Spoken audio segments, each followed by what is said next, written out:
Você sobreviveria o dia mais sombrio na prisão decifrando um diário de um detento, Racionais MCs? Em 1997, os Racionais lançaram uma música que relatava em detalhes o dia mais sombrio da história dos presídios brasileiros. Mas, ao contrário do que muitos pensam, essa música não é um relato do Mano Brown sobre o tempo dele na prisão. A letra, na verdade, foi escrita por um tiozinho branco e calvo, um comerciante que foi preso por engano e jogado no inferno onde quase ninguém sobreviveu. Hoje eu vou te contar a verdadeira história por trás da música Diário de um Detento dos Racionais MCs. Eu sou o Guilherme e você está no Decifra Hits. Aqui estou mais um dia, sob o olhar sanguinário do vigia. Quando os Racionais MCs lançaram seu segundo álbum, Sobrevivendo no Inferno, uma das músicas chamou atenção por denunciar, de uma forma extremamente realista e visceral, a precariedade do sistema prisional brasileiro. Era a faixa Diário de um Detento. Na época, os Racionais já eram o maior grupo de rap de São Paulo, mas ainda não tinham uma forte projeção nacional. Porém, em 1998, com o lançamento do pesado clipe de Diário de um Detento, esse cenário mudou completamente. Mesmo com mais de 8 minutos de duração e trazendo um tema fortíssimo, o clipe catapultou o grupo para o topo das paradas e garantiu diversas premiações, como a de melhor vídeo de rap e até mesmo o clipe do ano pela MTV. Todo esse sucesso fez com que o Brasil inteiro olhasse, mesmo contra a própria vontade, para um lugar que ninguém jamais desejaria conhecer. A Casa de Detenção São Paulo, popularmente conhecida como Carandiru, local onde ocorreu o maior massacre da história dos presídios brasileiros, o qual... Vocês gostam de Racionais aí no chat, rapaziada? Vocês curtem rap nacional? culminou na morte de 111 detentos. O clipe trazia um retrato cru e realista desse sombrio episódio e do terrível cotidiano da prisão, com imagens registradas de dentro do Carandiru e com a filmagem de detentos reais. Exigência do próprio Mano Brown. Não tinha conversa. Ou eles filmavam dentro da cadeia, ou não tinha clipe. Uma coisa que o Mano Brown sempre falava é que tem que ser de verdade, explicou o diretor Maurício Essa. E se tem uma coisa que esse clipe passa, é verdade. Tanto que muitos acreditavam que Diário de um Detento era um relato autobiográfico, que narrava a passagem do próprio Mano Brown pela prisão. Mas não é bem por aí. A origem dessa música é bem mais improvável do que qualquer um poderia imaginar. Para entender isso melhor, precisamos conhecer a história de Jocenir Prado, o verdadeiro pai de Diário de um Detento. Jocenir Prado trabalhava como comerciante na cidade de São Paulo e vivia uma vida relativamente tranquila e estável. Até que, em dezembro de 1994, ele é preso injustamente ao ser confundido com seu irmão, que de fato estava envolvido com o transporte de cargas roubadas. Foi aí que a sua vida, até então pacata, se transformou num verdadeiro inferno. Jocenir, que nunca havia cometido um delito na vida, foi condenado a 8 anos e 3 meses de prisão e encaminhado à cadeia pública de Barueri. Nas celas, ele passou a ser conhecido como Tiozinho ou Velhinho, devido à sua idade e à sua aparência franzina. Por ter uma condição de vida um pouco melhor do que a maioria, Jocenir se tornou um alvo fácil para outros presidiários. Como não era afiliado a nenhuma facção, ele não tinha nenhuma proteção e sofria todo tipo de violência diariamente. Em 2001, numa entrevista com Jô Soares, Jocenir revelou que chegou a ser extorquido e espancado por 10 meses seguidos. Puta que pariu. Nessa situação, ele ia dormir todos os dias rezando para não acordar mais. Jocenir só começou a conquistar respeito quando ele passou a ser útil aos outros detentos. Ele notou que muitos ali dentro não sabiam nem ler e nem escrever. Então, começou a oferecer ajuda. Jocenir passou a escrever cartas aos familiares e entes queridos dos colegas de cárcere. E comecei, na confiança, eles passarem os problemas mais pessoais para que eu escrevesse as cartas. E com a chegada das datas festivas, Dia dos Namorados, Dia das Mães, eu comecei a introduzir alguns versinhos, algumas poesias, aqueles arroz com feijão, porque eu sabia que se quem estava enviando não tinha muita cultura, com certeza quem as iria receber também. Então eu fazia aqueles versos simples. Isso começou a me trazer prestígio, por quê? Porque às vezes a namorada que brigava e tinha ido embora, com o retorno em razão de um verso, eu virava herói. Caralho, moleque, olha aí. Pô, eu não consigo imaginar o sentimento que deve ser de você ser preso injustamente, mano. E sem condição de de debate, tá ligado? De recorrer a isso. Olha só. Isso aí começou a me trazer prestígio e proteção. Depois de ter sofrido tanto na mão de outros presidiários, Joseni parecia ter encontrado algo que tornasse a sua penitência um pouco mais sustentável. Porém, em 1995, aconteceria algo que, infelizmente, colocaria a vida de Josenir na prisão em xeque novamente. Após uma rebelião na cadeia de Barueri, que ocorreu devido ao estado insustentável de superlotação, alguns presos tiveram que ser transferidos para o abominável presídio do Carandiru. E dentre eles estava Josenir. Puta E para uma que nova pariu. cadeia e começar tudo do zero, significava passar por todo aquele inferno novamente e talvez por coisa ainda pior. Mas o que o Josenir mal esperava é que, antes mesmo dele chegar, a notícia sobre ele já tinha se espalhado entre os detentos do Carandiru. O tiozinho que sabe escrever cartas tá vindo pra cá. E o cara tem conceito com a rapaziada. Ok, mas onde entram os Racionais nessa história? Bom, no ano seguinte, 1996, um dos detentos do Carandiru estava fazendo aniversário. Ele resolveu organizar uma partida de futebol para comemorar e decidiu convidar um amigo de longa data para vir ao presídio para o jogo de comemoração. Esse amigo era ninguém menos do que Mano Brown, rapper e líder dos Racionais MCs. E enquanto estava por lá, Caralho. Mano Brown conversava com os detentos do Pavilhão 9, que pressionavam ele para que ele fizesse uma música retratando as dificuldades do sistema carcerário, além de todas as tragédias que eles viveram e que eles viviam ali diariamente. Brown já revelou que, inicialmente, ele não tinha interesse em trabalhar nisso, porque já tinham muitas músicas que falavam sobre o assunto. Mas a galera ainda não estava satisfeita, porque ainda não tinha nenhuma música dos Racionais sobre o assunto. Tipo assim, deve ser a mesma sensação que a gente tem quando vocês pedem pro Decifra Hits falar de uma música que outros canais já falaram, mas que vocês fazem questão de ver a gente falando sobre. Perfeito. Valeu mesmo, rapaziada. Foi aí que eles resolveram apresentar o Brown ao Josenir, que além de atuar como redator dos detentos, também escrevia diversos poemas inspirados nas experiências dele e nas confissões que ele ouvia dos colegas. Esses poemas circulavam pelos pavilhões e faziam um grande sucesso entre os presos, como o próprio Mano Brown explica. Chegando lá, encontrei uns amigos meus lá dentro, entendeu? E um deles falou assim, ó, meu, tem um tiozinho lá no Pavilhão 2, acho que era Pavilhão 2, ele escreve uns rap muito louco, ele escreve uns poemas e tal, mano, vamos lá te apresentar lá que ele vai gostar de te conhecer, esse pano tem umas letras lá, meu. Brown disse que não costumava pegar a letra de ninguém, mas decidiu encontrar esse tal poeta em respeito a seus amigos. Só que, quando encontrou Josenir, Brown não botou nenhuma fé no cara. Cheguei lá, era um tiozinho branco, calvo, e fazia rap, eu falei, pô, nada a ver, né, meu? Nada a ver.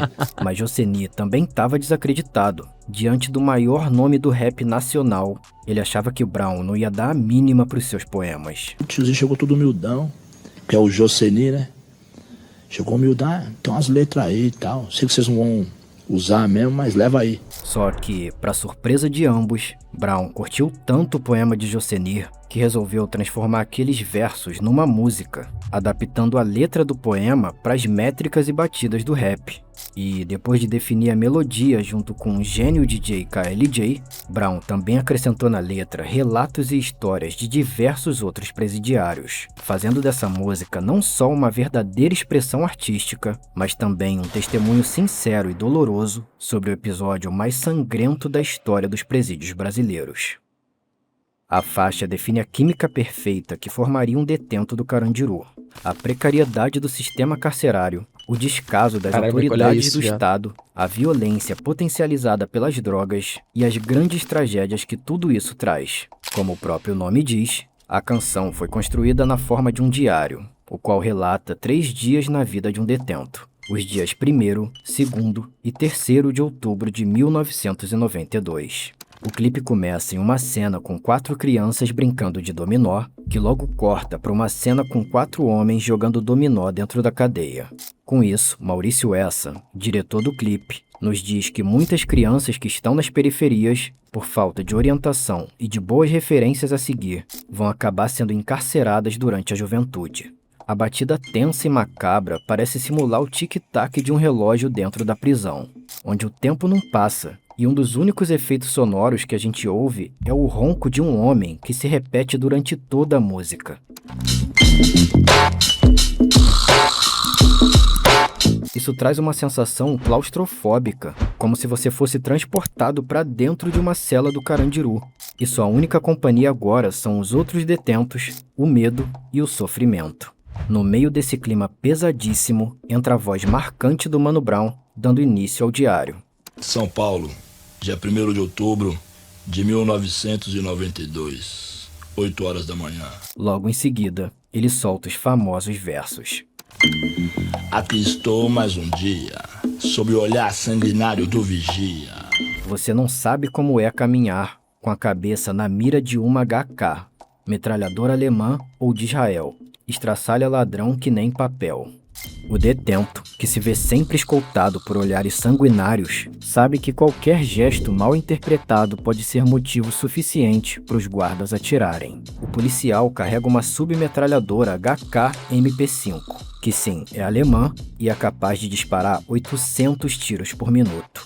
Em posição de superioridade, ele se enxerga como um herói de filmes de ação, assim como foi Charles Bronson nos anos 80. Mas, pro detento, o policial não passa de um cidadão comum, um cidadão José, que mal consegue sobreviver com o salário que ganha. Servindo um estado, um PM bom, passa fome metido a Charles Bronson. E no meio dessa reflexão, o detento relembra as más escolhas que o fizeram chegar naquele lugar terrível e, por isso, aconselha o seu irmão mais novo para que ele jamais tenha o mesmo destino.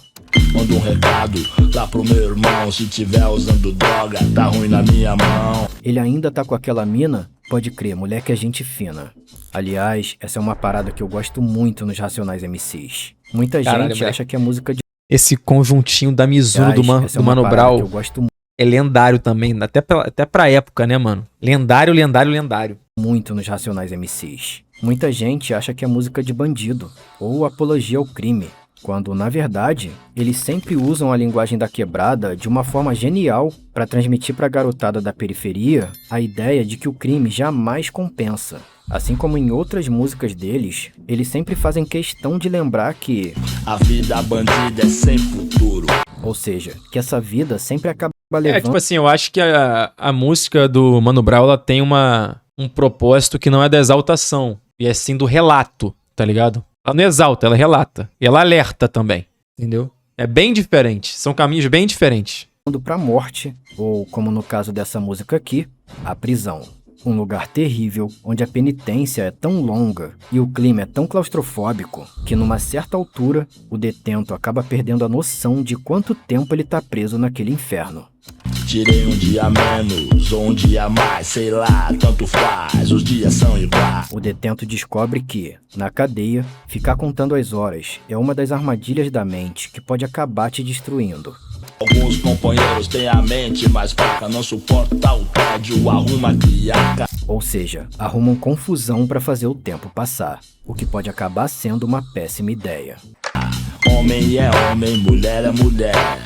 Estuprador é diferente, né? Toma soco toda hora, ajoelha e beija os pés, e sangra até morrer na Rua 10. Não é segredo que estupradores e pedófilos recebem um tratamento especial na prisão. Quando esse tipo de criminoso chega por lá, os presos aproveitam para descontar nele todo o ódio e revolta acumulado naquele ambiente da forma mais violenta e brutal possível. No caso do Carandiru, esse julgamento acontecia na Rua 10, um corredor escuro do pavilhão 9 que fugia um pouco da visão dos agentes penitenciários. Aliás, era ali que também ocorriam a maioria dos acertos de conta entre os detentos, como conta André Caramente, jornalista e coautor do livro Aqui Dentro. A Rua 10 era um lugar no fundo do pavilhão 9, onde os presos, o cara que tinha cometido alguma coisa, era levado para ser julgado. E lá era sumariado, era feito o debate. Se nós dois tivéssemos brigado, eu ia colocar o meu lado da situação, você o seu, e a massa carcerária ia te julgar, entendeu? É bem tenso viver sobre essas regras que não são escritas, e a base da música transmite essa tensão, porque é tensão permanente. Ou seja, a Rua 10 era mais do que apenas um corredor. Era o tribunal da cadeia. Naquele tribunal, o julgamento era rápido e a sentença irreversível. Naquela entrevista, o Jô Soares tinha perguntado para o Jocenir se os presos responsáveis pelo julgamento e pela execução de outros detentos não eram punidos ou julgados novamente pelo Estado com um aumento de pena. E a resposta do Jocenir foi impressionante. Não, que se morre alguém... Não se sabe quem foi? Não, tem sempre o laranja para segurar. E geralmente o laranja é sempre um usuário de droga com dívida na boca. Ou paga a droga, que geralmente ele não tem dinheiro para pagar na hora, então segura. Se não segura, você morre. Então ele é obrigado a segurar o homicídio de alguém, ou ele morre. Geralmente é o usuário de droga endividado com o traficante. Aí ele pega mais... Faz sentido, né? Tempo de cadeia, vai julgado. É o que mais acontece hoje no sistema. Jovens, adolescentes que vão tirar 3 anos, que é o mínimo do artigo 12, acabam arrumando 50, 60, 70 anos de cadeia dentro da própria cadeia, segurando o homicídio dos outros. Puta Quando você que ouve pariu. relatos como esse e a história do próprio Jocenir, isso te faz lembrar que a história de cada pessoa pode ser muito mais complexa do que os olhos podem enxergar. Como o próprio Mano Brown diz na letra: cada detento, uma mãe, uma crença. Cada crime, uma sentença. Cada sentença, um motivo, uma história. De lágrima, sangue, vidas e glórias. Abandono, miséria, ódio, sofrimento, desprezo, desilusão, ação do tempo. Misture bem essa química, pronto. Eis um novo detento. Num ambiente tão hostil e complexo, abarrotado de pessoas cheias de ódio e sem nada a perder, sobreviver se torna um grande desafio. Por isso, o detento precisa conhecer muito bem as regras invisíveis dos presidiários e jamais vacilar na caminhada. Senão, pode acabar virando saudade. Preciso evitar que um safado faça minha mãe chorar. Minha palavra de honra me protege para viver no país das calças bege. Aqui, Mano Brown usa ratatatá pela primeira vez na música. E repara que ele vai usar essa mesma onomatopeia em diversos outros trechos, porém em contextos diferentes, preparando uma jogada genial de storytelling que ele vai levar até o final da canção. Ratatatá aqui representa o barulho dos tiros, a resposta violenta para quem não segue o citado código de honra. Ou seja, honrar sua palavra é uma das coisas que pode te salvar de ser morto dentro da prisão. Ou, como ele diz aqui, dentro do país das calças bege. Essa expressão faz referência não só à cor dos uniformes dos presos, mas também traz uma crítica ao alto número de pessoas encarceradas. Jocenir já disse que numa cela feita para 5 ou 6 pessoas, costumava ter 30 a 40 presos. Só no Carandiru eram mais de 7.000 presidiários. Numa música sem nenhum refrão, a única ruptura é causada pelo silêncio do Mano Brown, onde o genial DJ KLJ traz um beat carregado de tensão, como se dissesse que dali pra frente as coisas só vão piorar.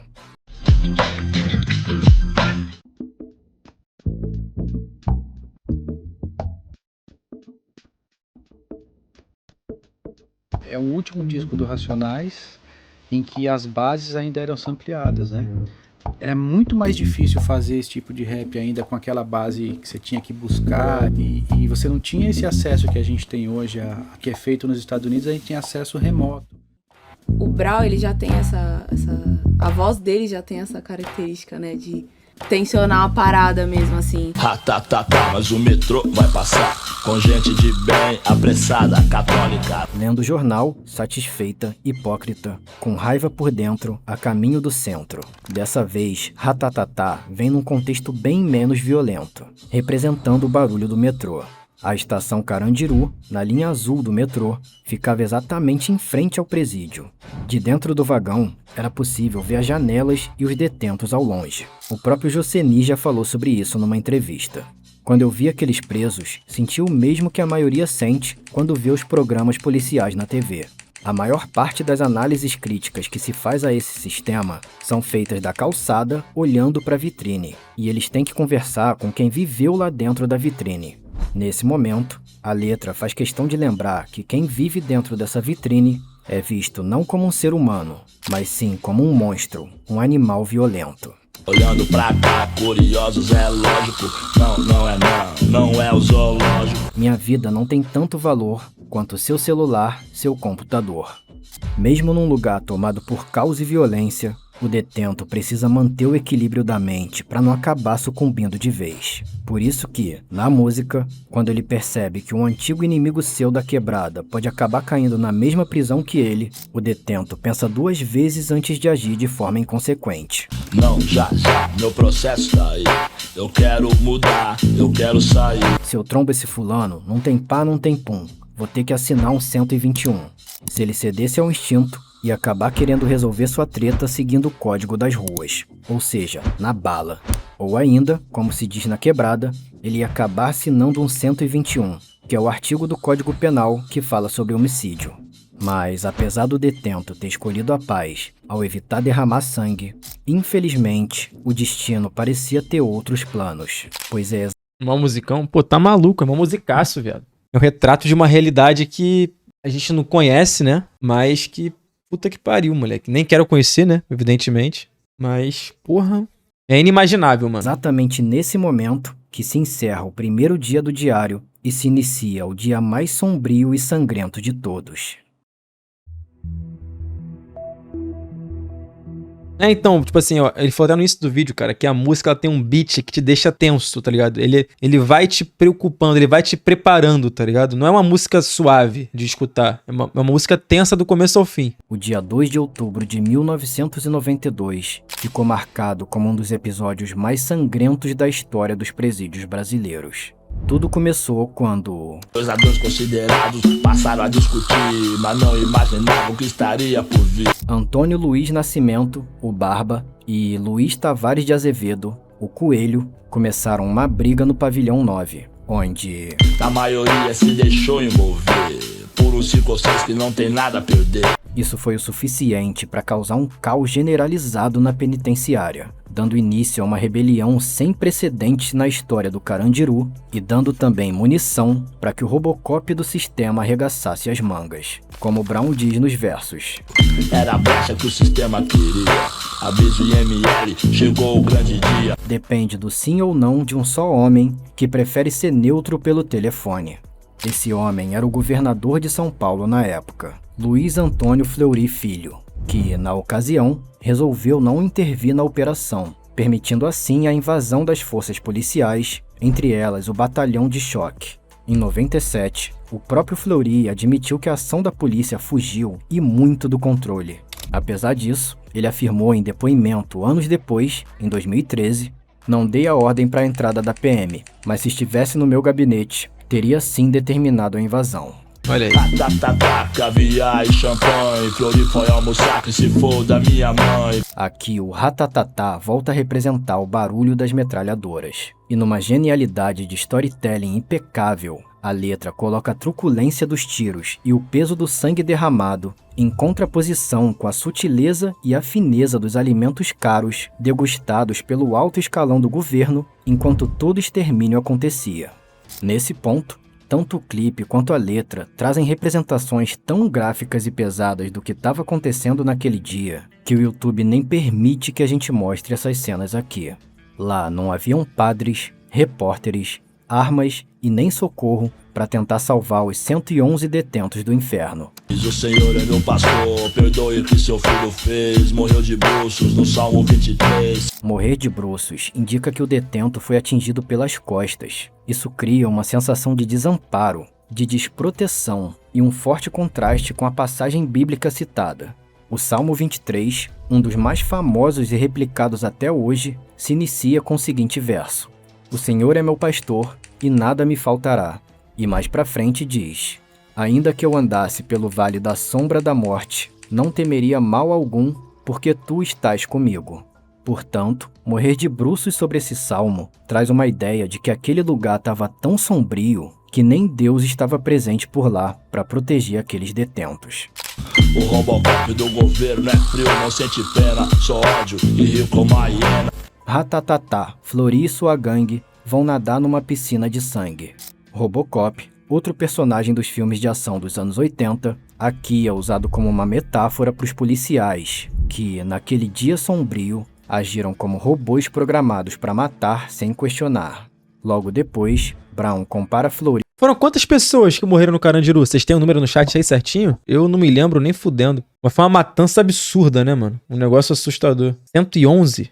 A um criminoso ao associá-lo com uma gangue que relaxa e se diverte despreocupada numa piscina Aí, ó. cheia, Tá aí, ó. não com água, mas sim com a vida daqueles 111 detentos. Sem dúvidas, no Carandiru, havia muitas pessoas que cometeram crimes imperdoáveis e que, se fossem soltos, fariam coisas muito piores. A gente que é brasileiro conhece bem essa história. E sim, isso é muito revoltante. Só que se você pensar um pouquinho, vai descobrir que existe um motivo bem mais profundo para não existir pena de morte no Brasil. Para você ter uma ideia, segundo um levantamento feito pela Câmara Municipal de São Paulo, dos 111 detentos mortos no massacre, 84 estavam em prisão provisória, ou seja, ainda aguardavam a conclusão do processo judicial Puta e, que assim pariu. como Jocenir, ainda tinham chances de serem absolvidos. Mas, apesar desse relato tão fidedigno e cruelmente realista, continua sendo muito mais cômodo generalizar e relativizar todas essas vidas, independente do passado de cada um. Aliás, se você tá do lado de dentro da prisão, quem vai se importar com seu lado da história?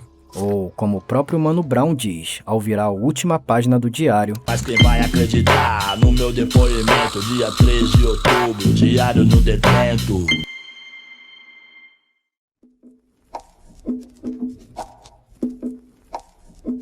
Mas quem foram os responsáveis por todo esse extermínio e o que de fato aconteceu depois? Bem, o coronel Biratã Guimarães, policial comandante da operação, foi condenado em 2001 pelo júri popular a uma pena de 632 anos de prisão, mas com direito de recorrer da pena em liberdade. No ano seguinte, 2002, o Biratã se elegeu deputado estadual, morbidamente usando o número 111 no seu número de candidatura, diga-se de passagem.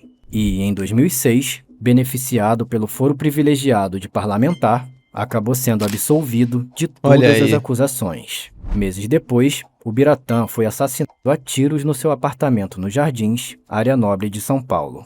74 outros policiais foram condenados num outro processo que acabou Caralho, filho. A justiça absolveu, mas o povo não, né? Aparentemente. sendo anulado em setembro de 2016 pelo Tribunal de Justiça.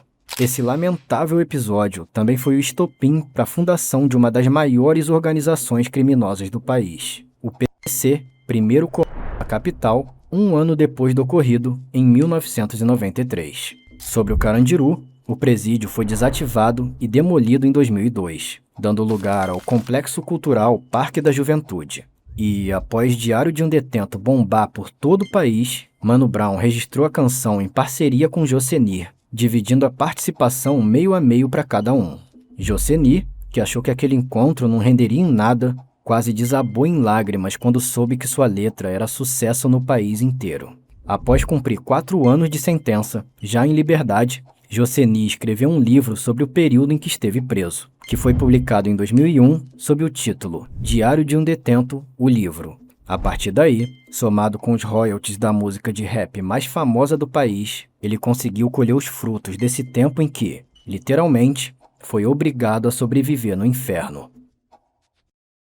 Infelizmente, Jocenir veio a falecer no dia 1º de dezembro de 2021, aos 71 anos, com a certeza de que sua história será cantada para sempre. Mas, enquanto a história de Jocenir terminou com um certo alívio, o alívio de quem conseguiu transformar a própria dor em legado, a história de outro integrante dos Racionais seguiu por um caminho completamente diferente. Em 1994, um acidente de carro que tirou a vida de um jovem mudou para sempre a trajetória do rapper Ed Rock. Mas ao invés de tentar abafar o caso, ele resolveu transformar toda essa tragédia na música A Vítima. Que merda, um cara novo morreu. Fatalidade ou imprudência, divergência fudeu. Se você quer entender o que realmente aconteceu naquela madrugada e por que o próprio Ed Rock se sentiu como a verdadeira vítima daquela fatalidade, é só clicar nesse vídeo aí em cima. E se você quer que eu te ensine a fazer vídeos como esse que você... Pô, tem muito vídeo bom desse Cifra Hit, né, mano? É muito doido. Dá vontade de ver todos os vídeos, né, mano?